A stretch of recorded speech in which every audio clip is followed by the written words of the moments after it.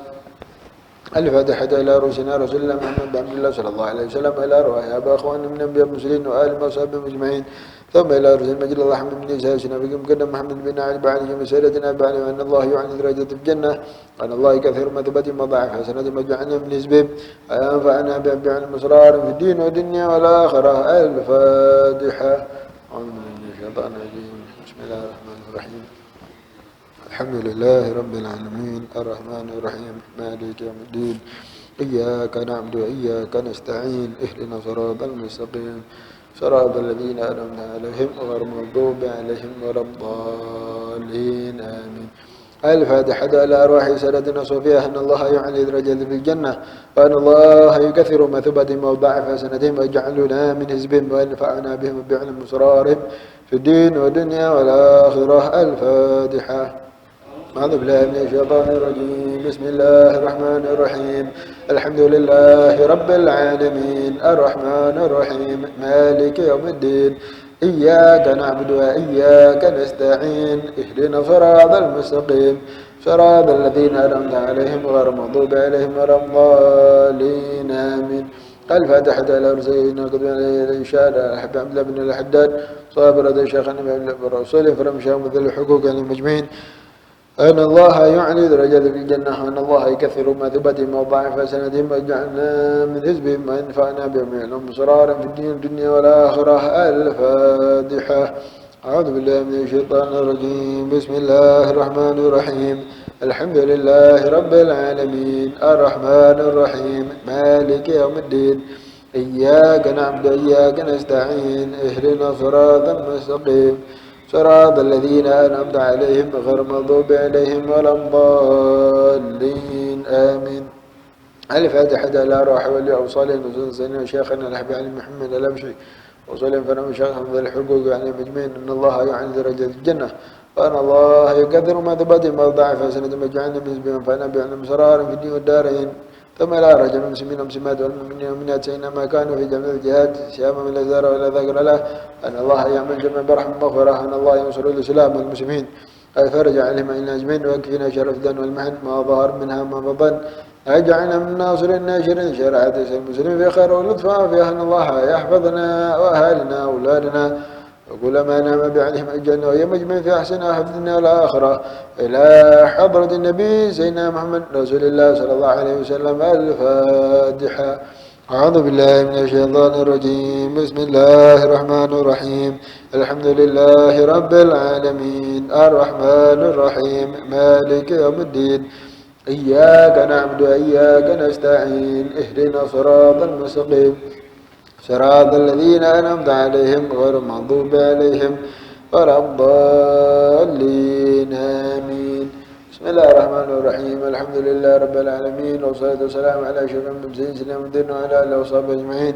اللهم بحق الفاتحة سر الفاتحة كرامة الفاتحة وبحق من أنزلت عن الفاتحة وبحق كل من قرأ الفاتحة يا من أنزل الفاتحة اجعلنا من أمة صالحة واجعل في الدنيا والآخرة تجاراتنا رابحة وأمورنا ناجحة وأوجاجنا واضحة يا مجمل لا تهمل إن عادتك الجمالة جمل الدنيا والآخرة خلها تعبر سهالة يا ساتر الهال لا تكشف يا الله سترك الذي لا ينكشف في الدنيا والآخرة. إلهنا تمم النعمة علينا ووفقنا لشكرك ما بقينا يا من عود جميلا أدمه اللهم كما أنعمت فزد وكما زدت فبارك وكما باركت لا تسلم فلك الحمد.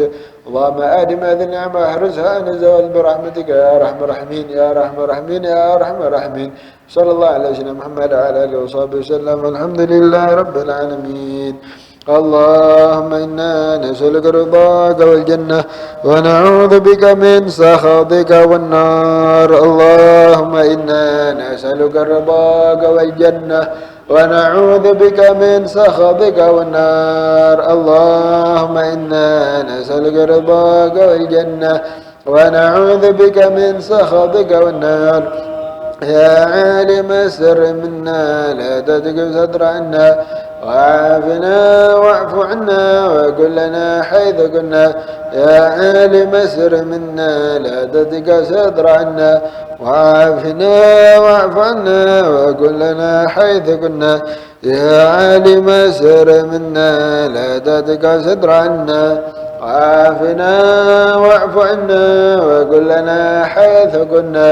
جزا الله سيدنا محمد عنا خيرا. جزا الله سيدنا محمد عنا ما هو أهله.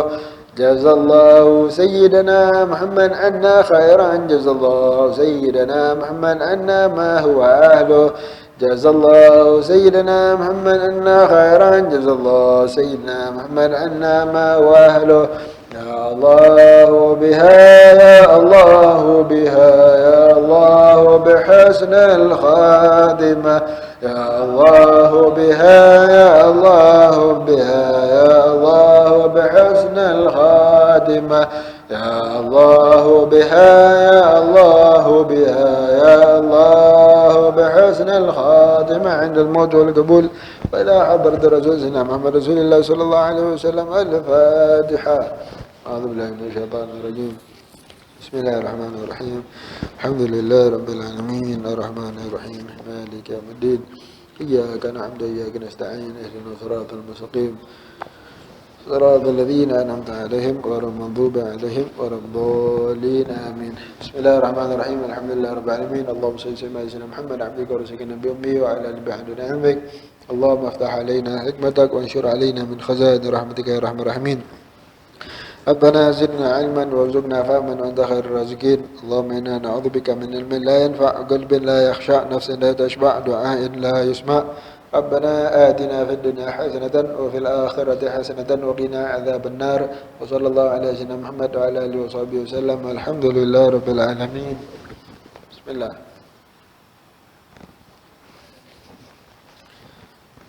Bagian akhir dan apa yang telah disebutkan ini sebelum itu.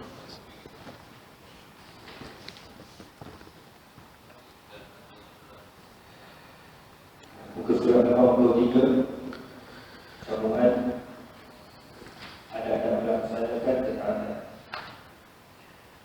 dan apa yang telah disebutkan ini ialah cara sembahyang dengan sendirian dan akan disebutkan cara sembahyang berjemaah pada pasal yang akan datang. Dan yang paling penting diberi perhatian dalam sembahyang ini ialah khusyuk atau hati-hati bersama dengan bacaan dan zikir. Di dalam hal ini Imam Hasan Basri radhiyallahu anhu pernah berkata, kullu salatin la yahduru fiha qalbu fahiya ila uqubati asra. Setiap sembahyang yang tidak hadir hati padanya, maka sembahyang itu lebih dekat kepada siksaan daripada rahmat.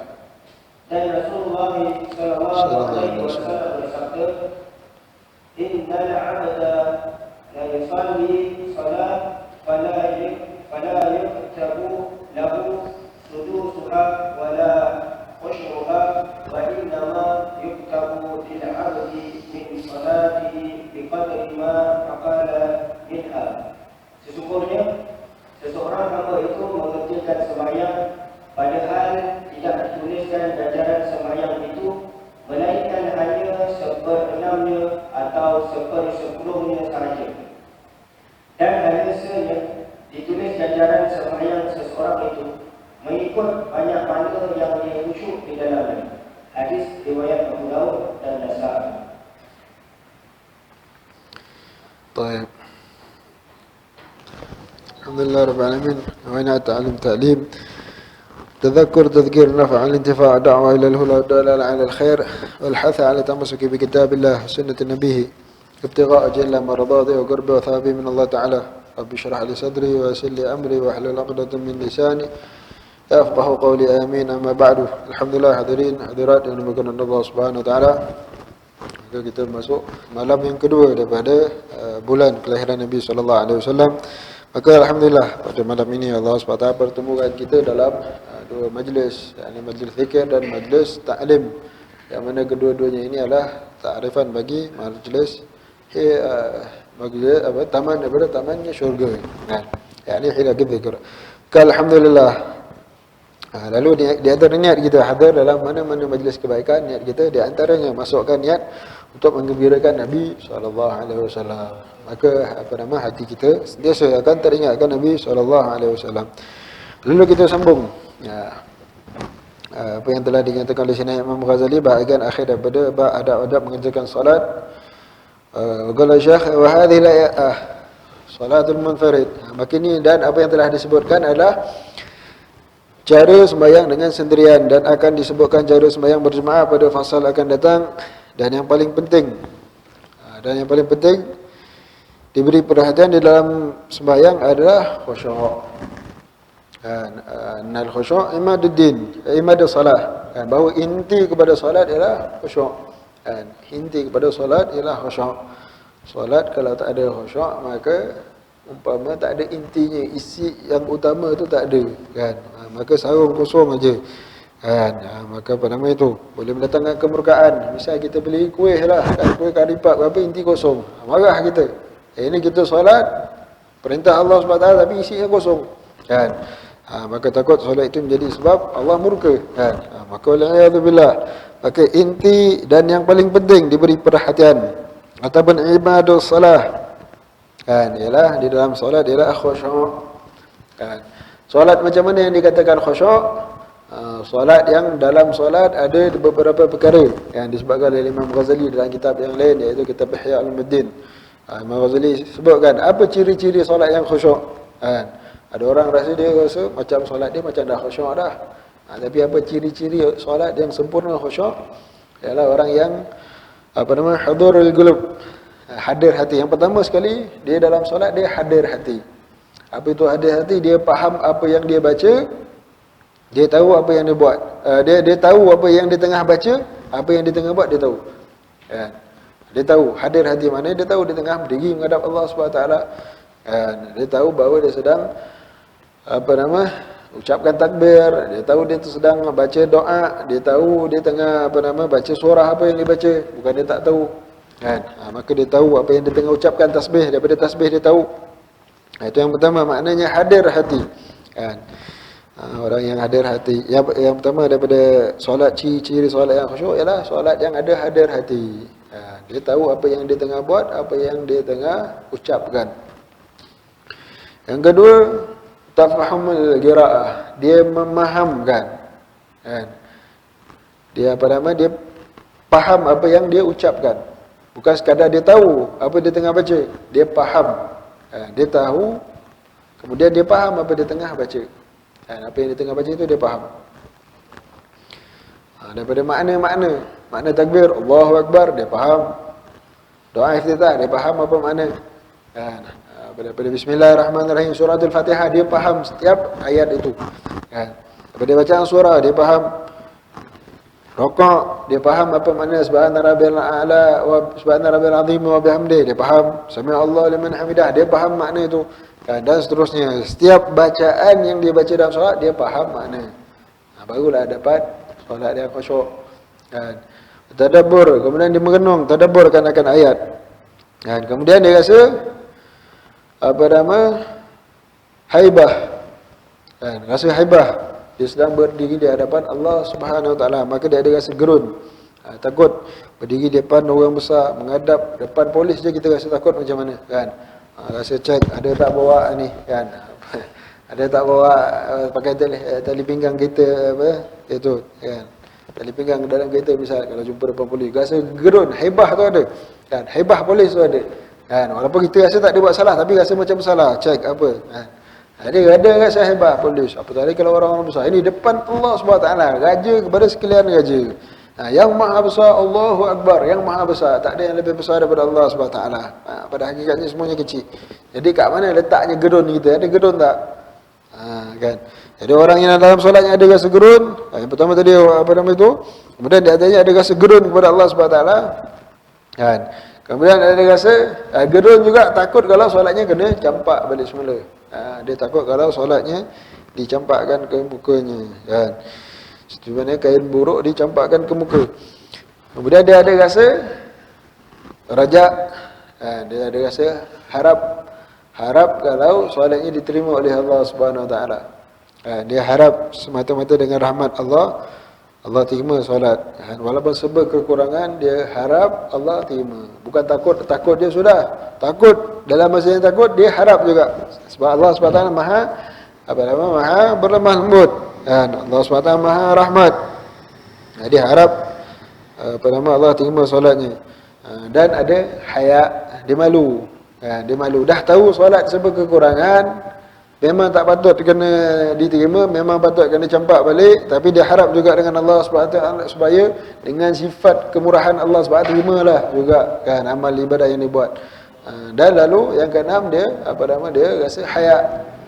Dia malu kepada Allah Subhanahu Wa Taala. Bila solat cukup ini, maka itu solat ini sempurna khusyuk dia.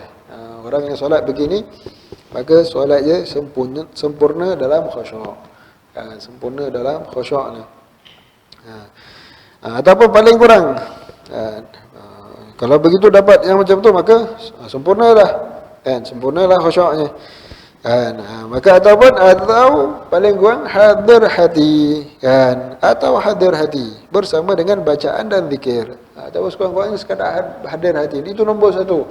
Macam mana nak dapat khusyuk kalau tak ada hadir hati langsung? Hadir hati itu yang peringkat yang pertama. Dia tahu apa yang dia baca, dia tahu dia tengah baca apa, dia tengah buat apa, dia tahu. Sekurang-kurangnya. Maka begitu jalan untuk mendapatkan khusyuk. Di antaranya diamkan anggota, jangan banyak bergerak. Lau sakana jawarihu, lau khasha'a qalbu, la sakana jawarihu. Kalau khusyuk hati, nescaya anggota akan diam. Anggota akan diam. Kalau hati khusyuk, maka anggota akan diam. Jadi macam tunggul kayu. Inilah yang disifatkan akan bagaimana para sahabat Nabi sallallahu alaihi wasallam dalam solat mereka. Sampai burung-burung ingatkan ini tunggul kayu. Diamnya khusyuk sungguh begitu. Khusyuknya sungguh sampaikan dianggap macam tunggul kayu. Sampaikan burung pun boleh bertenggek di atas orang yang tengah solat, daripada para sahabat radhiyallahu anhum. Kerana khusyuk betul-betul, bukan buat-buat. Maka itu jalan di antara untuk mendapatkan khusyuk. Maka di antaranya diamkan anggota, jangan banyakkan bergerak.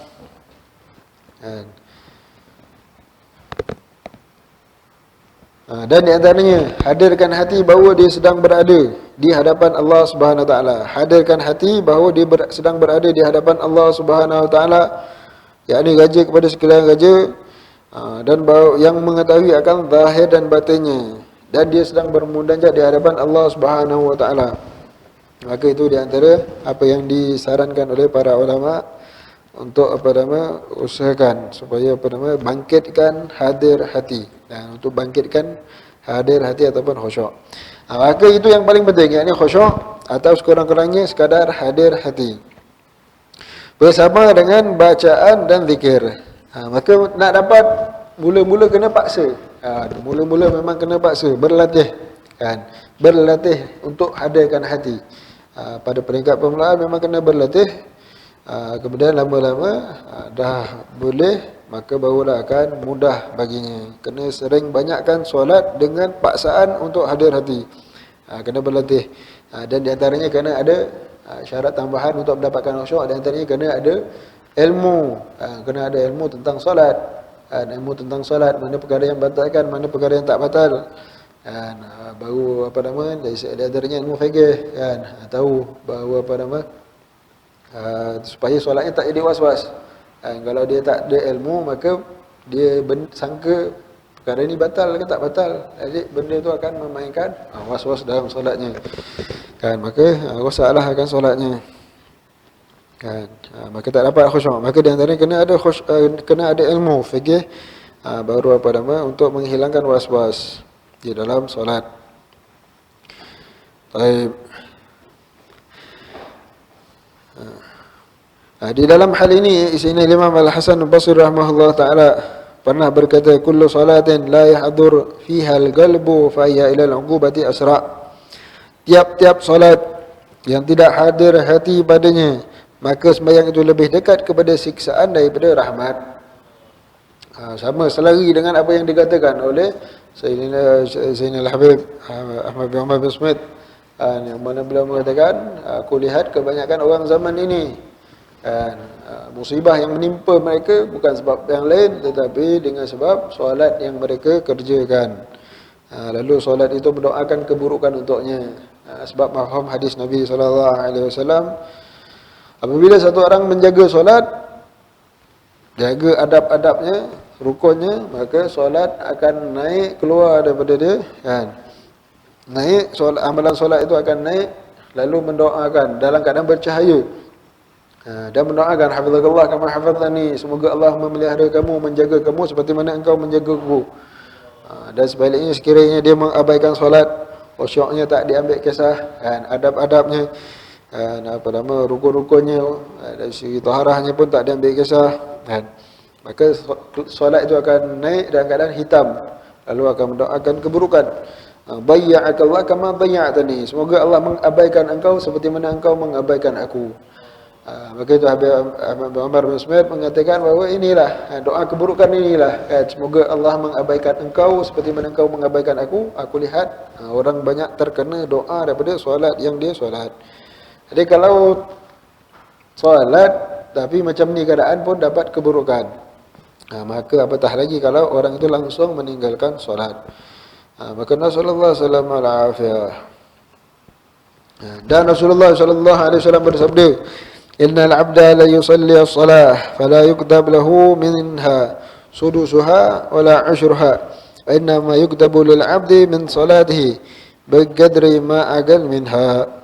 Artinya, sesungguhnya hamba itu mengerjakan sembahyang, padahal tidak dituliskan ganjaran sembahyang itu, melainkan hanya 1/6-nya atau 1/10-nya sahaja. Dan hanya saja ditulis ganjaran sembahyang seseorang itu mengikut banyak mana yang ia khusyuk di dalamnya. Kan? Maka solat yang langsung tak ada khusyuk, tak ada hadir hati, maka tak dapat ganjaran. Maka pada apa itu, maka usahakan supaya dapat solat yang khusyuk. Usahakan supaya dalam solat kita khusyuk, dan usahakan supaya di luar solat juga kita khusyuk. Usahakan supaya di luar solat kita juga khusyuk. Maka di bahagian belakang kitabnya ada disebutkan adab bersahabat dengan Allah. Adab bersahabat. Maka di antara adab bersahabat dengan Allah Subhanahu Wa Taala, maka di antaranya ini, kan, ada disebutkan ciri-ciri khusyuk ni, supaya Allah sentiasa bersama dengan kita, kan. Maka Imam Ghazali sarankan supaya hendaknya kita beradab dengan Allah sentiasa. Supaya apa nama? Supaya kita sentiasa ingat Allah. Sangat orang yang paling beruntung siapa?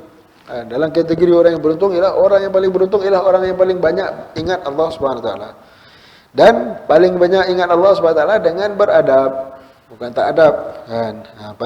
Dengan beradab. 24 jam setiap saat, setiap nafas daripada nafasnya yang keluar, dia ingat Allah Subhanahu Wa Taala dengan beradab, maka inilah orang yang paling beruntung.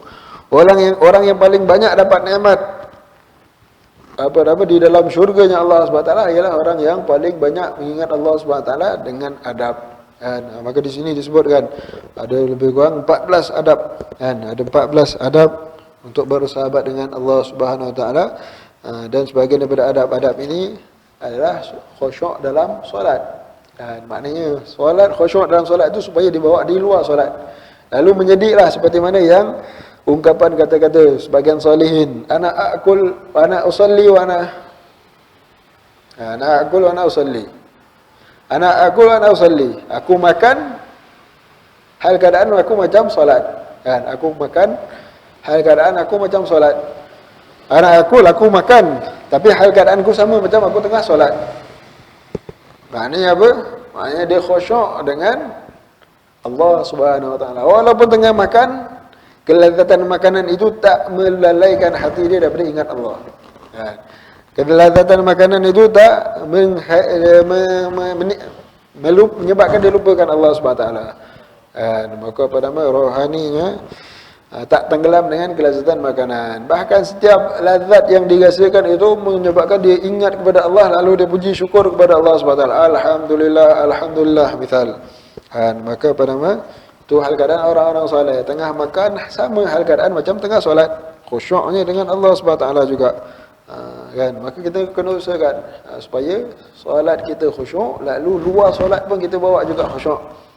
Supaya jangan banyak angkat kepala tengok ke atas, supaya khusyuknya hati, khusyuknya anggota, tak menengok benda-benda yang haram, tak menengok benda-benda yang makruh, dan begitu. Maka kena usahakan kita berazam di dalam bulan Maulid ini untuk menggembirakan Rasulullah sallallahu alaihi wasallam dengan melakukan apa yang disuruh, yakni memperbaiki hubungan kita dengan Allah Subhanahu wa taala. Baik, maka begitu. Usahakan luar solat kita supaya apa khusyuk dalam solat kita bawa keluar solat. Maka begitulah orang yang khusyuk dalam solat, sekurang-kurangnya hadir hati. Kalau tak mampu, ada usaha, insya-Allah solat itu dalam kategori solat yang diterima. Dia tak khusyuk tapi dia ada usaha untuk khusyuk. Ini berlawan dengan bisikan syaitan. Lawan dengan bisikan keduniaan. Bisikan hawa nafsunya, lawan, lawan. Maka barulah dia ada ada peluang, solat itu ada peluang untuk diterima oleh Allah Subhanahu wa taala. Kalau dia hanyut dengan godaan nafsunya, dia hanyut dengan godaan was-was syaitan dalam solat, dia ikutkan je, tak ada usaha untuk berlawan, maka kalahlah dia. Takut solat itu termasuk solat yang dicampakkan kembali ke mukanya, takut solat yang mendoakan keburukan, wal'iyadzubillah. Maka kita berazam untuk memperbaiki kualiti solat kita, insya-Allah. Bismillah. Bismillah. Yang ke-12 adab-adab menjadi imam dan adab-adab menjadi makmum. Itu adab-adab sembahyang berjemaah. Pertama, sebaik-baiknya bagi seseorang imam itu bahawa ia meringkaskan sembahyangnya. Dalam hal ini Anas bin Malik radhiyallahu anhu berkata, aku tidak pernah sembahyang di belakang seseorang yang lebih ringkas sembahyangnya tetapi lebih sempurna selain dari Rasulullah sallallahu alaihi wasallam.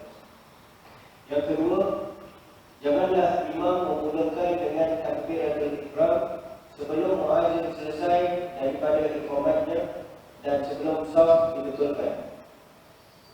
Ketiga, imam hendaklah mengangkat suaranya dengan takbir dan makmum pula jangan mengangkat suaranya kecuali sekadar untuk mendengarkannya kepada dirinya sendiri. Keempat, imam hendaklah berniat menjadi imam supaya ia menjadi pahala berjemaah. Mendapat pahala berjemaah. Jikalau imam tidak berniat menjadi imam dan makmum di belakang berniat mengikut imam, maka sah sembahyang sekalian makmum dan mereka mendapat pahala berjemaah, dan sah juga sembahyang imam tetapi ia tidak mendapat pahala berjemaah. Kelima, imam hendaklah merendahkan suaranya ketika membaca doa iftitah seperti halnya orang yang sembahyang sendirian, dan hendaklah imam meninggikan suaranya ketika membaca surah Al-Fatihah dan surah yang setelahnya pada sembahyang subuh dan 2 rakaat yang permulaan daripada sembahyang maghrib dan isya. Dan begitulah pula orang yang sembahyang sendirian. Dan hendaklah imam meninggikan suaranya dengan perkataan amin pada setiap rakaat yang dituntutkan meninggikan suaranya dalam bacaan. Dan hendaklah makmum menyertai imamnya meninggikan suara dalam bacaan amin dengan tidak dan kemudian daripadanya. Keenam, hendaklah imam berdiam sebentar setelah membaca surah Al-Fatihah untuk dapat mengambil nafasnya dengan sempurna, dan hendaklah makmum mengambil kesempatan masa berdiam imam ini untuk membaca surah Al-Fatihah. Maka dengan demikian makmum akan dapat sepenuhnya mendengarkan bacaan imam, dan makmum jangan membaca surah kecuali jika dia tidak mendengar bacaan imamnya. Ketujuh, hendaklah imam jangan membaca tasbih rukuk dan tasbih sujud lebih dari 3 kali, dan jangan lebih ketika membaca tasyahud awal dari perkataan Allahumma salli ala Muhammad. Hendaklah ke-8, hendaklah imam jangan membaca selain daripada surah Al-Fatihah pada 2 rakaat yang terakhir pada sembahyang yang 3 atau 4 rakaat.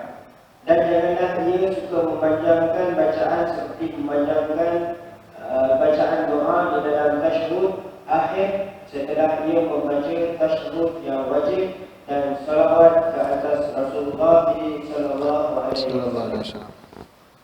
Kesembilan, hendaklah imam berniat ketika memberi salam itu akan mengucapkan salam kepada ahli jemaah, dan ahli jemaah pula berniat dengan salam mereka itu menjawab akan salam imam. Kesepuluh, hendaklah imam duduk sebentar setelah selesai daripada salamnya, dan hendaklah ia menghadap kepada para makmum dengan mukanya dan jangan menoleh ke kiri atau ke kanan. Dan jika ada jemaah perempuan di kalangan makmum itu, maka hendaklah mereka bangkit lebih awal.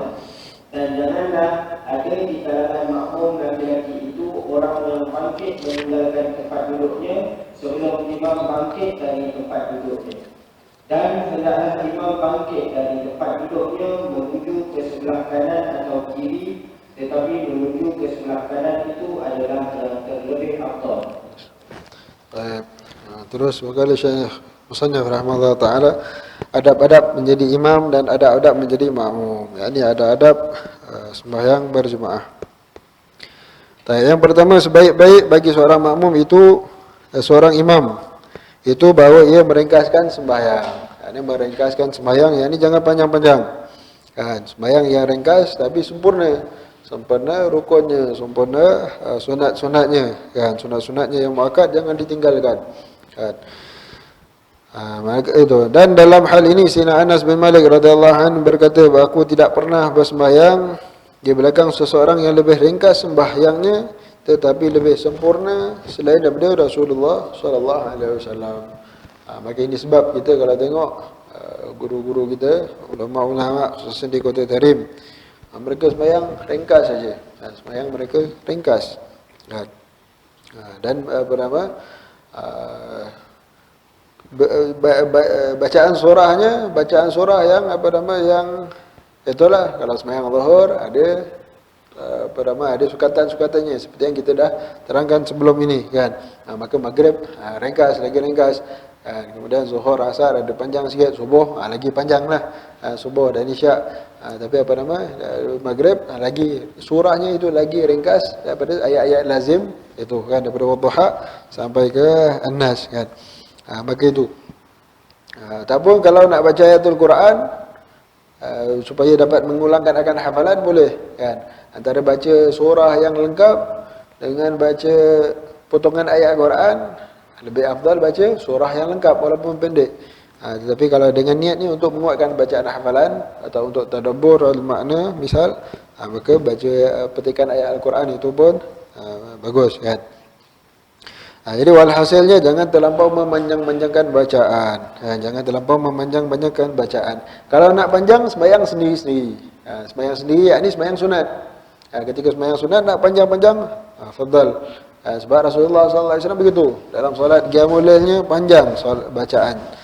Dalam solat qiyamul lail tahajudnya baginda sallallahu alaihi wasallam panjang. Adapun solat fardu ringkas. Khususnya kalau jemaah itu lagi ramai. Ada majlis tertentu, jemaah lagi ramai, maka kena lagi ringkaskan.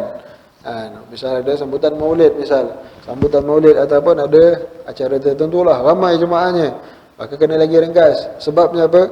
Sebab dalam jemaah yang lagi ramai ada ibu yang nak kena jaga anaknya sekejap, tinggalkan anaknya sekejap daripada jagaan misal, ataupun ada orang yang lagi lanjut usia, kan, tak boleh sembahyang berdiri lama-lama. Maka kalau sembahyang jemaahnya lagi ramai ketika itu, maka lebih digalakkan untuk diringkaskan. Jangan kita panjang-panjang sujud, lama-lama rukuk terlampau lama, maka tak boleh. Kecuali kalau jemaah kat situ semuanya orang pencen misal. Kalau imam laju sangat, ada orang komplain misal. Misal ada setengah tempat, orang komplain, Pak imam sembahyang laju-laju, kita nak kerja apa? Kita kan semua dah pencen, nak kerja apa misal. Maka tak apalah. Tapi kalau ada orang luar datang yang tumpang sembahyang, kan, orang nak ambil anak sekolah ke apa misal, tak boleh lah. Maka kena ringkaskan. Sebab nanti tak khusyuk orang tu. Orang tu nak dapat fadilat berjemaah, kan. Tapi bila panjang solatnya, maka akan menghilangkan khusyuk dia, kan. Dia cepat nak mufaragah, rugi pula, dan sebagainya. Maka kalau ada kawasan kampung-kampung misal bukan masjid ataupun surau tepi jalan, maka nak panjang-panjangkan, jemaahnya semua tak kisah nak panjang, maka fadal, kan. Bolehlah, kan. Yang penting dengan syarat makmumnya tak kisah, kan. Tapi kalau ada jemaah luar, maka kena ringkaskan. Pagi Jumaat bagus baca itulah apa yang dah memang diriwayatkan daripada Nabi sallallahu alaihi wasallam. Maknanya ringkas, jangan sampai meninggalkan yang afdal. Ringkas, jangan sampai meninggalkan yang afdal. Boleh tinggalkan bacaan surah itu kecuali kalau musafir. Maka ada setengah orang musafir, solatkan RNR, baca surah panjang, maka tak betul. Ataupun dia solat imam di stesen bas, kan. Stesen bas ada masjid, atau misal subuhnya dia sembahyang baca pagi Jumaat pun baca surah yang panjang, maka tak. Al-Kafirun sampai Al-Ikhlas, kan. Sebab ini musafir yang datang sembahyang. Maka musafir biasa ada urusan. Mereka nak sembahyang ringkas, terus nak sambung urusan, kan, musafir. Maka begitu, kan. Maka ini yang kita lihat guru-guru kita, kan, mereka solat yang ringkas. Mereka solat ringkas. Solat tarawih pun mereka ringkas, kan. Walaupun berapa juz Quran, tapi ringkas. Tak terasa macam lama, kan. Satu malam kadang 2 juz, kan. Satu malam 2 juz, hampir 2 juz lah. Sebab 2 kali khatam dalam Ramadan, dalam solat tarawihnya, tak terasa lamanya itu.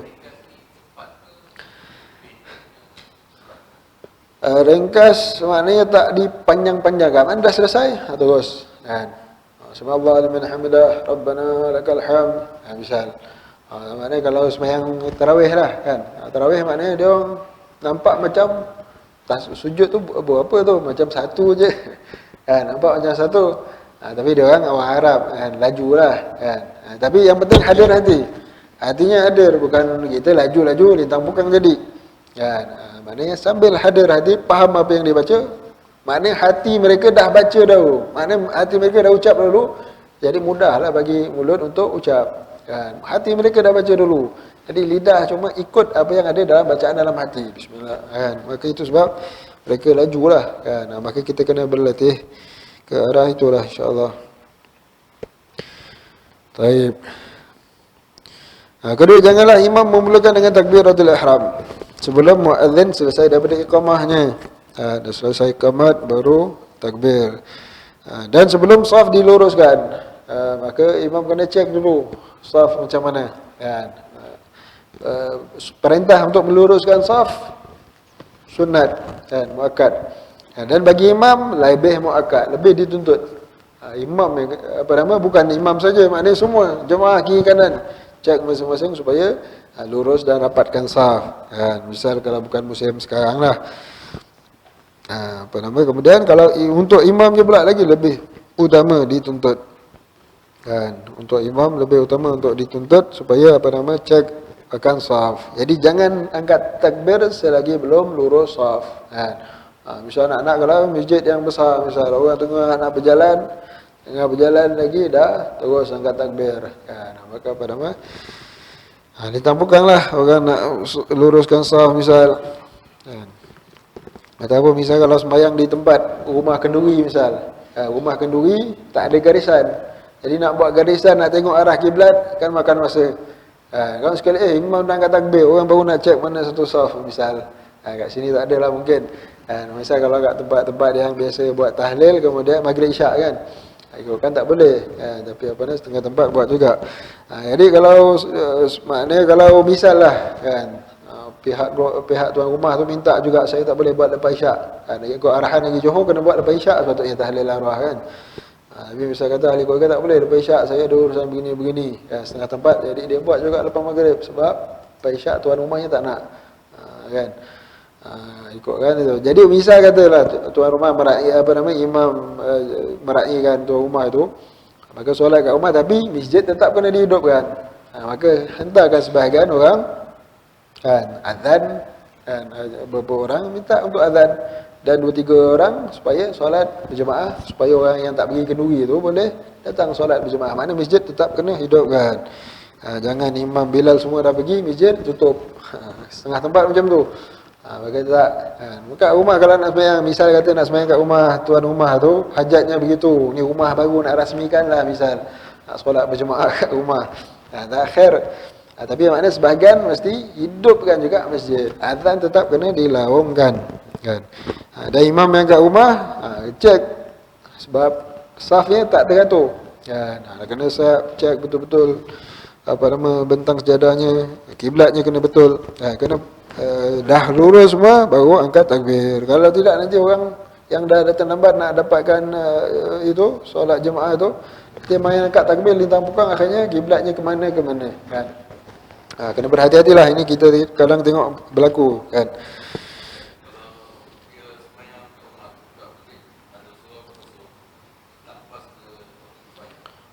Itulah kan. Maka kena berhati-hati, kena hidupkan. Sebab solat berjemaah fardu kifayah kan. Solat berjemaah fardu kifayah, kena zahirkan di masjid kan. Kena zahirkan jamaah itu. Baik. Kemudian ketiga kan, imam hendaklah mengangkatkan suaranya dengan takbir, dan makmum pula jangan mengangkat suaranya kecuali sekadar untuk mendengarkannya pada dirinya sendiri. Maka ini jelaslah kan, bagi imam sunat untuk angkat takbir, untuk diikuti oleh makmum. Tapi makmum jangan angkat takbir kecuali sekadar untuk dengar sendiri. Kan, sekira-kira tak ada bunyi bising, dia boleh dengar sendiri. Kalau bunyi bising, janganlah dia nak angkat lagi suara sampai dia nak dengar. Kan. Maka itu bagi makmum. Yang tuntut untuk angkat suara supaya jemaah semua boleh dengar ialah imam. Kemudian keempat, imam hendaklah berniat menjadi imam supaya ia mendapat pahala berjemaah. Maka ada beberapa tempat yang imam wajib berniat menjadi imam, seperti ketika solat Jumaat, dan makmum wajib berniat menjadi makmum. Maka dan solat jamak takdim, sembahyang minta hujan, sembahyang ulang solat, dah sembahyang kemudian nak solat lagi sekali, ulang solat fardu, maka ketika itu wajib imam berniat menjadi imam. Pada tempat yang lain, hal keadaan biasa, maka imam sunat berniat menjadi imam supaya dapat pahala berjemaah. Kalau dia tak nak, misal dia 2 orang ni kan, dua-dua tolak, awaklah jadi imam, saya tak nak, awaklah jadi imam, saya tak nak. Kita sembahyang sendiri-sendirilah. Okey. Kawan dia angkat takbir, Allahu Akbar. Dia pesan, awak sebelum tu dia pesan, awak jangan ikut saya sembahyang sendiri. Kita sembahyang sendiri-sendirilah sudah. Kan dua-dua tak nak jadi imam, sembahyang sendiri-sendirilah. Okey, kan. Jangan ikut saya, okey baik. Ada yang angkat takbir. Kawan dia pun terus ikut jadi makmum kepada kawan dia yang tadi. Tapi kalau kawan dia tadi rugilah, kalau dia tak nak jadi imam, maka rugi.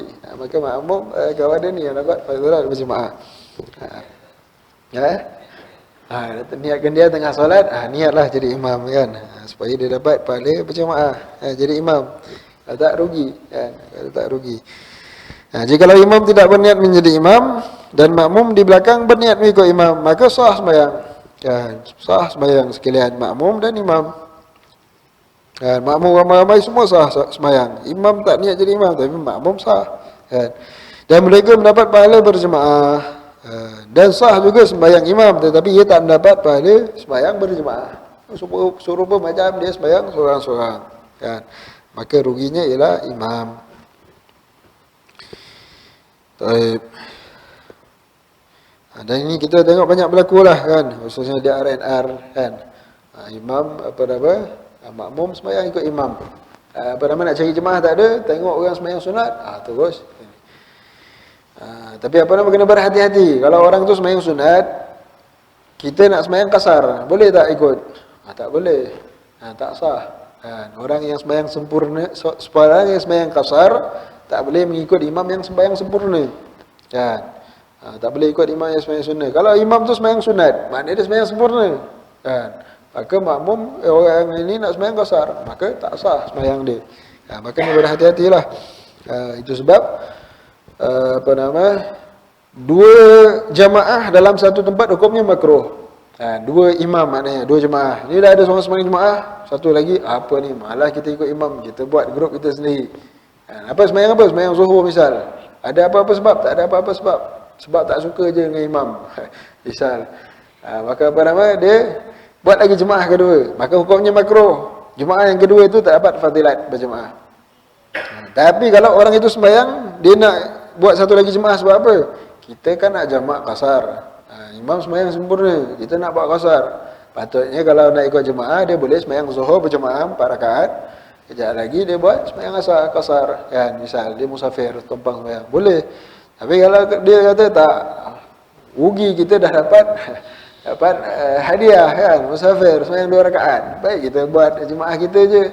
Boleh tidak? Boleh. Makruh ke tidak? Tak makruh. Sebab dia ada sebab. Dia ada sebab yang dibenarkan.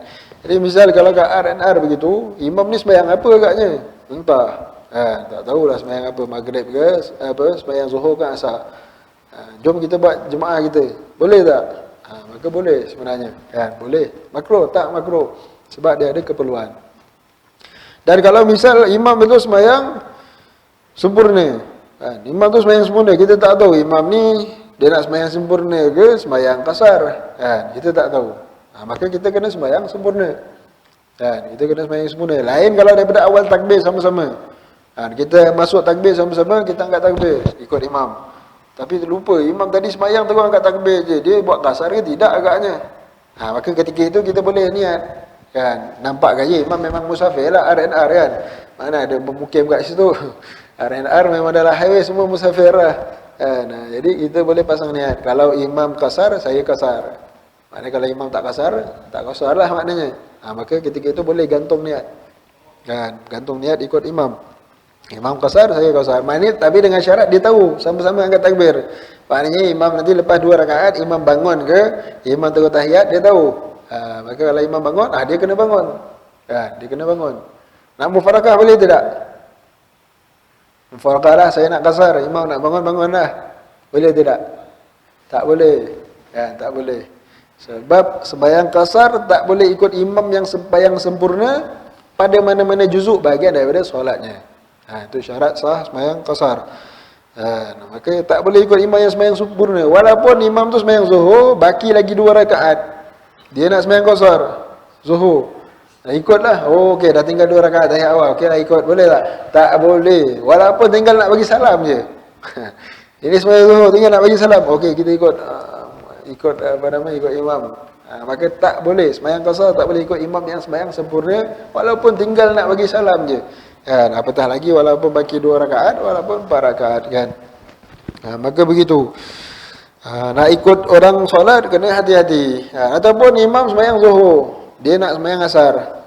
Imam jamak takhir. Imam jamak takhir. Kemudian imam beritahu, saya sembahyang Zuhur dulu ya.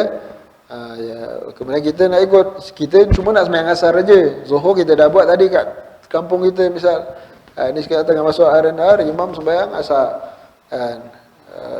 Sembahyang jamak takhir Zuhur. Dia nak sembahyang Zuhur dulu.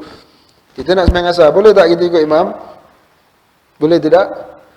Boleh tapi makruh. Boleh tapi makruh. Jadi tak dapatlah pahala berjemaah. Tapi berjemaah tu sah, tapi makruh. Kan? Ataupun kita nak qada. Kita nak qada sembahyang Zuhur, imam nak sembahyang asar.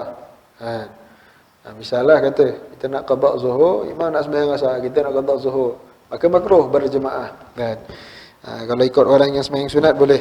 Walhasil itu di antara apa nama itu kan. Ini banyak berlaku lah kan. Banyak berlaku. Cuma itulah apa nama kena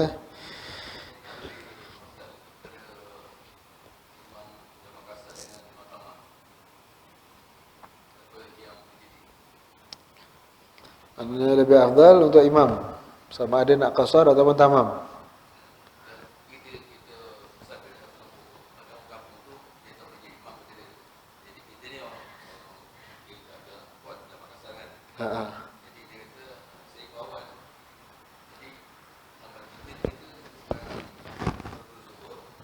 Kita nak qasar.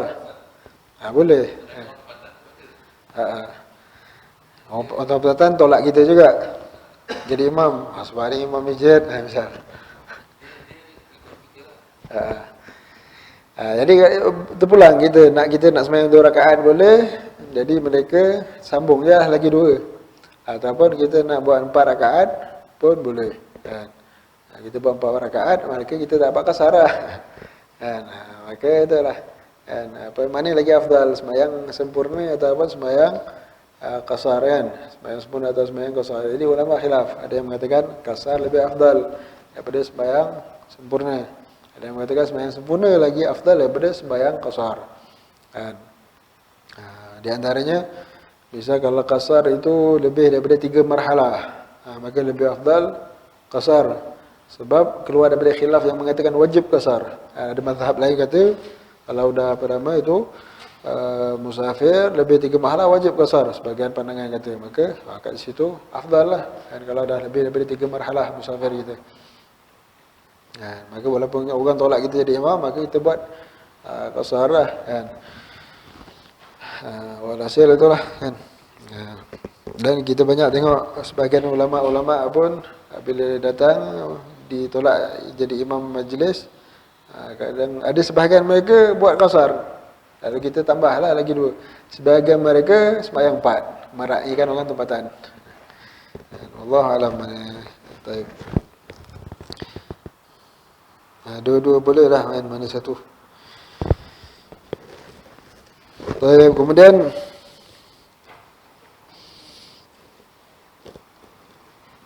yang kelima, imam hendaklah merendahkan suaranya ketika membaca doa iftitah. Baca doa iftitah perlahan, dan a'udzubillahi minasyaitonir rajim juga perlahan, seperti halnya orang yang sembahyang sendirian. Dan hendaklah imam meninggikan suaranya ketika membaca suratul Fatihah. Ini daripada Bismillahirrahmanirrahim. Maka mazhab kita Syafi'i. Kecuali kalau kita ditolak menjadi imam di tempat yang mazhab yang lain, mazhab Hambali misal, yang memandang baca bismillah itu sunat perlahan, maka kita ikut amalan ulama-ulama kita. Daripada ulama silam, ayat ini baca bismillah perlahan. Bukan tak baca tapi perlahan. Baca perlahan. Maka meraihkan mazhab di sana kan. Itu amalan orang saleh. Jadi itu kan. Maka baca suratul Fatihah dan surah selepas pada sembahyang subuh, dan 2 rakaat yang permulaan daripada sembahyang maghrib dan isyak. Maka baca kuat.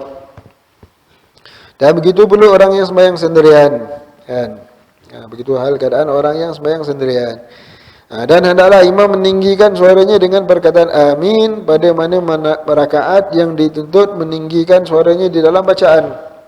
Bacaan yang dituntut kuat, maka amin pun dikuatkan. Dan hendaklah makmum menyertai imamnya meninggikan suara dalam bacaan amin dengan tidak terkemudian daripadanya, supaya berbarangan, supaya beriringan dengan amin makmum dengan amin imam, dan beriringan juga dengan amin para malaikah, beriringan dengan amin para malaikah. Maka ini kelebihan antara solat berjemaah. Antara kelebihan solat berjemaah itu yang orang dapat amin para malaikah, lalu mendapat keampunan kan, dapat doa istijab. Kemudian ke-6, hendaklah imam berdiam sekejap selepas membaca suratul Fatihah untuk dapat mengambil nafasnya dengan sempurna.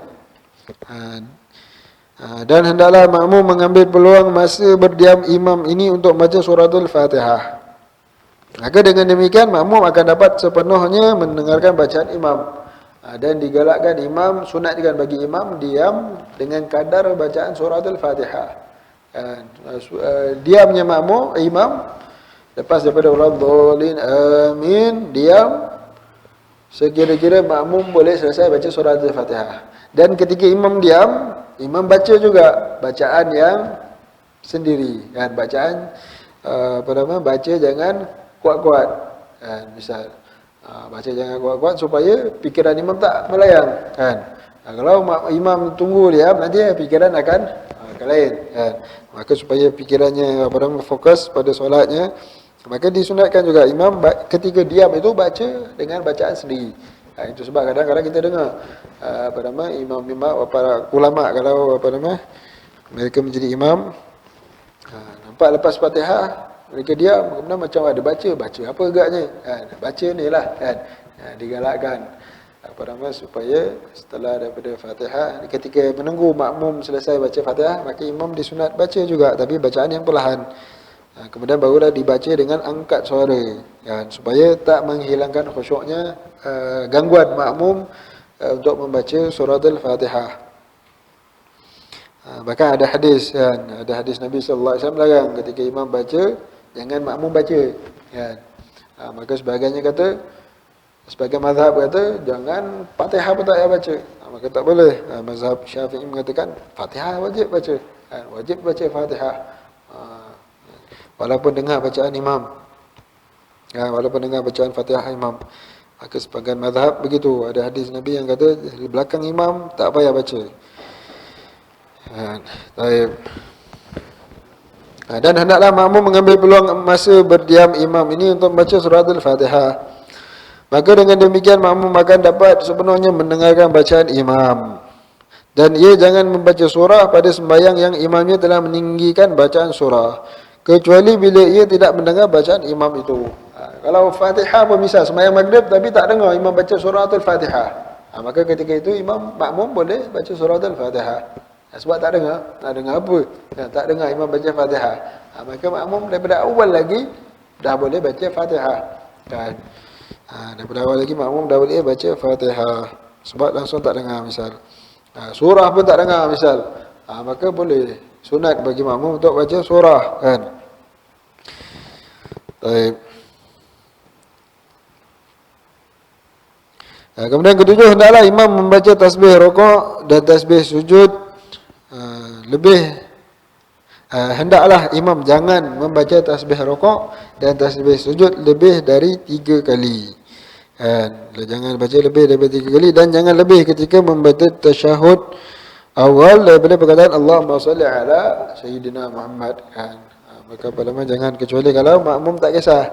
Kalau untuk tasbih rukuk baca sampai 11 misal, makmumnya tak kisah, maka barulah boleh baca. Tapi kalau makmumnya banyak orang luar, maka orang yang tumpang sembahyang, maka jangan lebih daripada 3, kan? Jangan lebih daripada 3. Itu maksud ringkaskan, kan? Tapi kalau dia nak sembahyang, nak baca lebih lagi ataupun baca doa-doa dalam solat, maka itu kalau sembahyang sendiri bolehlah, kan? Kalau sembahyang jemaah, maka hendaklah riba makmum, kan? Makmum tak kisah maknanya. Sebab itu ada sahabat Nabi sallallahu alaihi wasallam yang Nabi kasihi, makmum komplain dengan Rasulullah, kan? Ya Rasulullah, ini imam baca panjang-panjang, penat kita, lenguh kita sembahyang, kan? Orang kampung. Maka Rasulullah panggil, "Fattan anta ya Mu'adz." Ya Rasulullah, yang kamu nak buat fitnah ke pada agama? Wahai sahabat Sayyidina Mu'adz, kan? Nak buat fitnah pada agama ke? Jadi sebab orang malas nak sembahyang berjemaah, jadi buat orang ini, kan? Sebab sembahyangnya lama, kan? Maka itu Rasulullah sallallahu alaihi wasallam nak ambil hati bila sembahyang berjemaah kena ringkaskan. Jadi daripada tasyahud awal jangan ditambah, kan? Imam tak boleh tambah daripada Allahumma salli ala Muhammad. Sebahagiannya lengkapkan juga Allahumma salli ala Muhammad wa ala ali Muhammad, kan? Tapi kalau ikutkan wa ala ali Muhammad itu makruh. Walau ditambah Allahumma salli ala Muhammad wa ala ali Muhammad, ikutkan makruh. Cuma sebagai ulama kata, sebab apa makruh? Sebab panjangkan. Kat mana panjangkan? Kan, dijawab balik ulama kan, kat mana panjangkan, maka tak ada jawapan.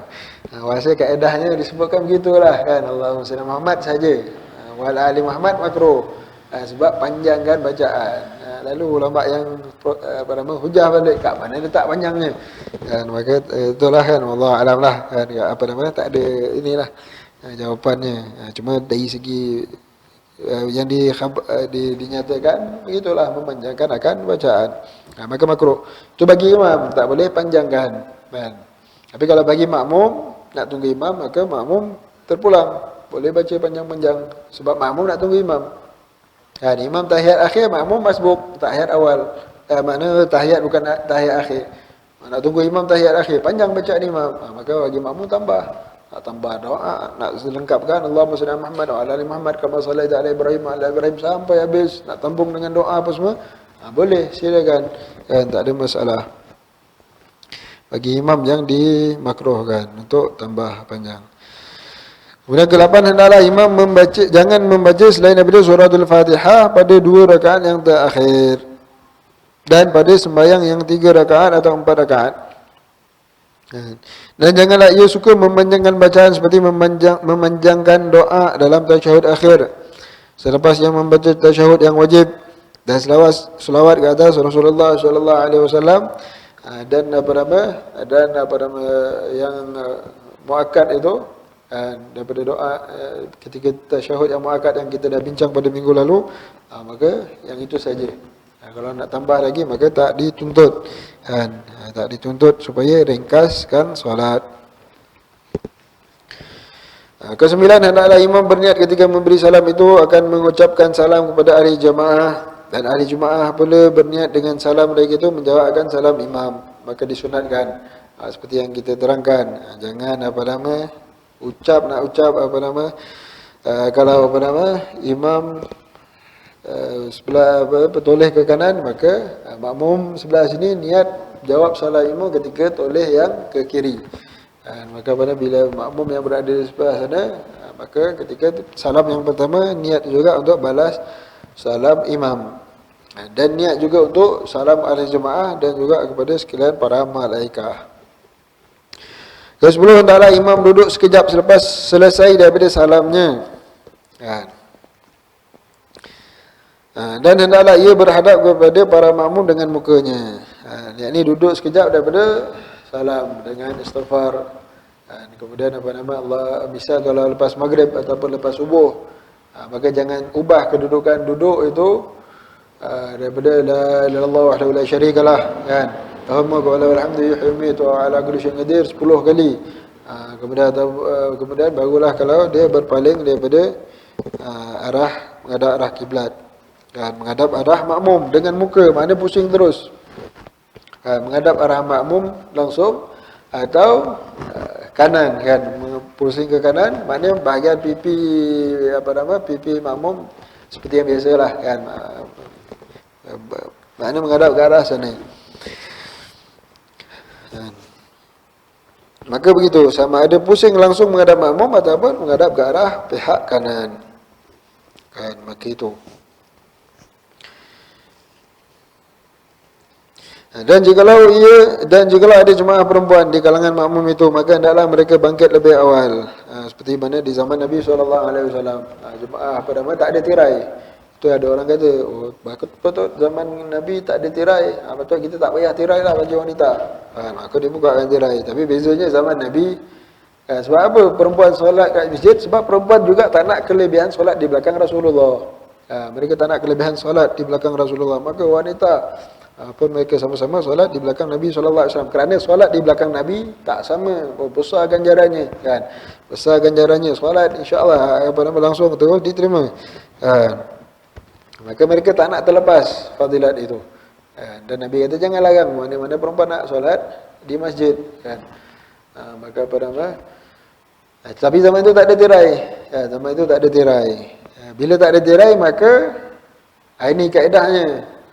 Lepas solat, jemaah lelaki tak terus langsung berpaling. Selagi Rasulullah tak berpaling, jemaah yang lain tak berpaling, tak bangkit. Supaya bagi peluang bagi perempuan untuk bangkit. Maka mereka lepas solat je bagi salam terus, mereka keluar kan, misal.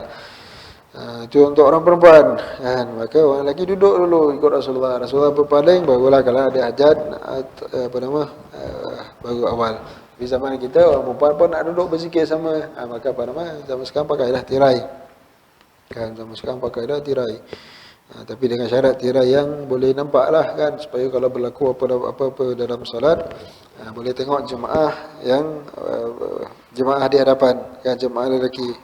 Tahulah apa nama yang berlaku. Kalau terus tutup tak tahu apa cerita kan, misal tengah imam terlebih bangkit ke kan, imam dah rokok sujud tilawah ke, kadang makmum tak, jemaah wanita tak tahu.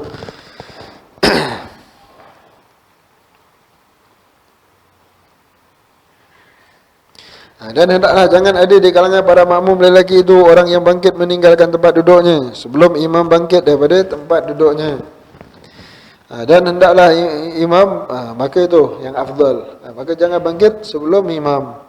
Kan, jangan bangkit sebelum imam, itu yang afdal. Tunggu imam.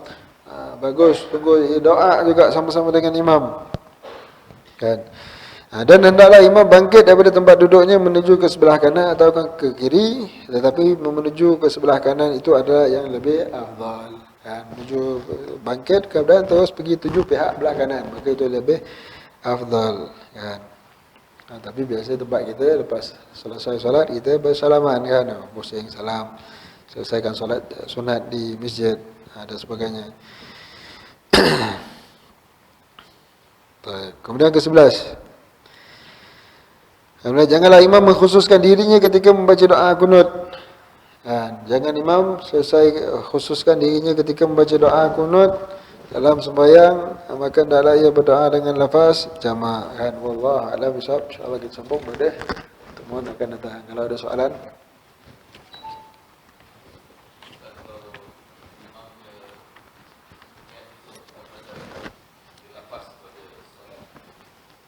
Soalan.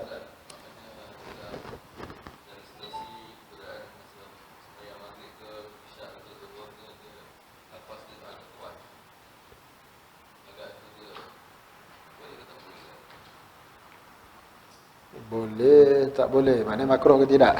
Boleh, boleh. Ya, tak ada masalah. Nafas.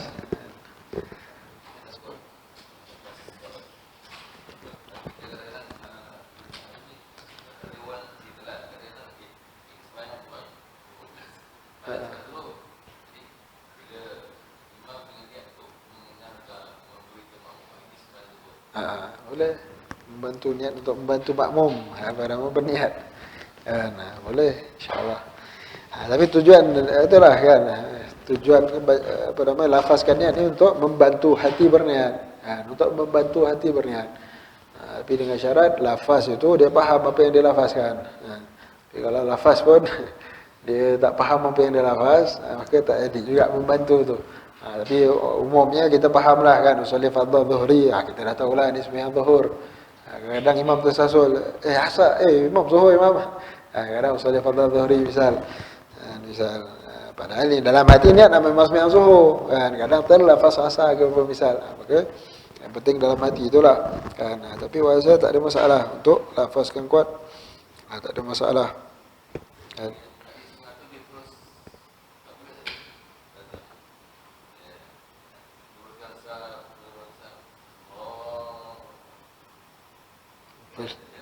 Boleh juga. Boleh juga.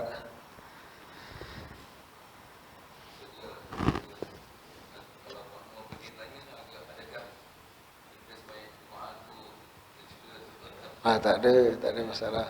Sebab lafaznya hukumnya sunat. Lafaznya untuk untuk diri sendirilah kan, lafaznya sunat. Dan kalau imam tak baca kuat-kuat, imam baca sendiri, tak ada masalah kan. Tak ada masalah, tak perlulah kita nak syak imam ni takut tersilap niat. Jaranglah. Kan jaranglah imam tersilap niat. Maka tak ada masalah insya-Allah. Allah a'lam bishawab. فدعا لقبول الإقبال صلاة ظاهرة بدنا في الآخرة ما نبي صلاة صالحين وإلى حضرة النبي محمد رسول الله صلى الله عليه وسلم. الفاتحة. أعوذ بالله من الشيطان الرجيم. بسم الله الرحمن الرحيم.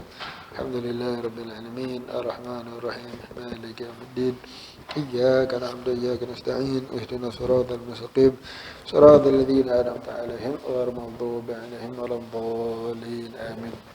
بسم الله الرحمن الرحيم الحمد لله رب العالمين اللهم صل وسلم على سيدنا محمد وعلى آل سيدنا محمد اللهم اهدنا بهداك وجعلنا ممن يسارع في رضاك ولا تولنا وليا سواك ولا تجعلنا ممن خلف أمرك وعصاك وحسبنا الله ونعم الوكيل ولا حول ولا قوة إلا بالله العلي العظيم وصلى الله على سيدنا محمد وعلى آله وصحبه وسلم والحمد لله رب العالمين تقبل الله منكم بارك الله من بحمده أشهد أن لا إله إلا أنت أستغفرك وأتوب إليك.